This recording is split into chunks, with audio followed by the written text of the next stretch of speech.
Hello दोस्तों, I am नवीन और इस वीडियो में मैं करूँगा क्लास 10th का क्वेश्चन जो कि मैंने चैप्टर अर्थमेटिक प्रोग्रेशन से लिया है। तो चलिए शुरू करते हैं। तो देखिए सम में दिया है find the sum of last 10 terms of the AP. अब हमें यहाँ पे एपी दी हुई है, तो हमसे यहाँ पूछा हुआ है कि हमें लास्ट 10 टर्म का सम निकालना है इस एपी के। यहाँ पर लास्ट टर्म हमें दी हुई है 126 है, ठीक है, और हमें ए भी पता है, ए यानी कि 8 हो गया। और कॉमन डिफरेंस अगर हम यहाँ देखें तो वो हो जाएगा हमारा 2। तो मैं पहले यहाँ मेंशन कर देता हूँ कि मेरा यहाँ फर्स्ट टर्म जो है वो 8 है और कॉमन डिफरेंस जिसे हम डी से लिखते हैं वो यहाँ पर 2 है और लास्ट टर्म मुझे गिवन है जिसे मैं एल से लिख रहा हूँ, ये है 126। ये एल भी लिख सकते हैं, इसको ए एन भी लिख सकते हैं, मतलब ये टर्म ही तो है एक तरह की कोई। तो यहाँ पर मैं ये पता कर लेता हूँ पहले कि 126 जो है ना वो कौन सी टर्म है। तो मैं यहाँ पे लिख लेता हूँ कि ए एन इक्वल होता है ए प्लस एन माइनस 1 डी के। तो यहाँ पर ये 126 जो है वो कोई टर्म है, तो इसलिए मैं यहाँ लिख लेता हूँ 126। अब हमारी जो फर्स्ट टर्म है वो 8 है, तो 8 लिखेंगे यहाँ पर प्लस। अब ये कौन सी टर्म है ये पता ही नहीं है, तो इसके लिए हम n लिखेंगे, n का n ऐसे रहेगा -1 और कॉमन डिफरेंस 2 है तो यहाँ 2 लिखेंगे।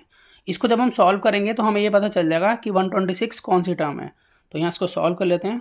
तो 126 इक्वल टू 8 प्लस, अब यहाँ देखिए 2 को दोनों से मल्टीप्लाई कराएंगे तो 2 को n से मल्टीप्लाई कराएंगे तो 2n और 2 को -1 से मल्टीप्लाई कराएंगे तो -2 कि 126 इक्वल टू, अब प्लस माइनस माइनस 8 में से 2 गए तो 6 आएगा प्लस 2n।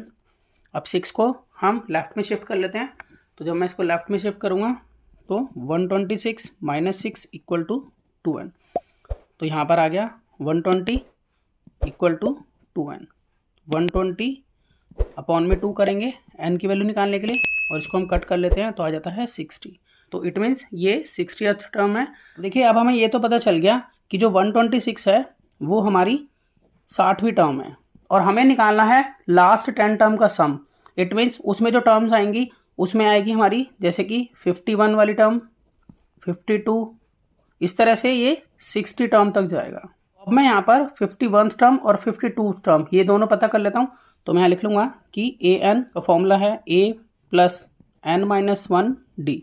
तो यहाँ पर मैं अब n की जगह पर 51 लिखूँगा क्योंकि मुझे 51वीं टर्म निकालनी है।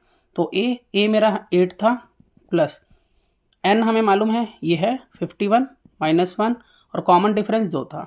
तो यहाँ पर मैं इसको सॉल्व कर लेता हूँ। 8 प्लस 51 में से 1 गए तो 50 और 50 को 2 से मल्टीप्लाई करेंगे तो आएगा 100। यहाँ लिखेंगे 100।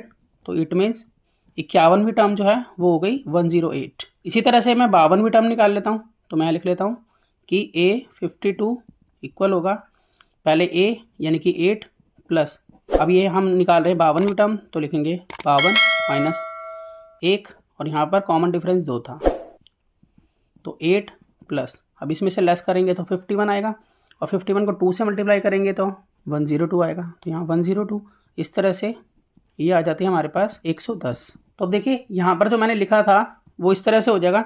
अब जो 51वीं टर्म है वो है 108, फिर उसके बाद है 110 और इस तरह से जाते जाते ये जारी है 126 तक। मैं यहाँ पर ईजिली एस एन का फॉर्मूला लगा सकता हूँ।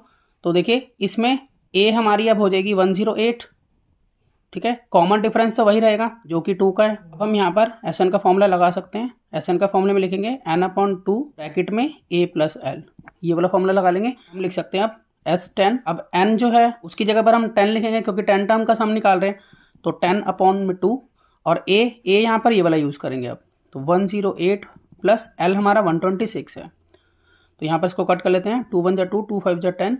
तो यहाँ पर आ जाता है ये S10 इक्वल टू 5 मल्टीप्लाई, इन दोनों को प्लस कर लेते हैं, प्लस करके आएगा 234 और 5 को जब 234 से मल्टीप्लाई कराएंगे तो हमारे पास आ जाएगा 1170।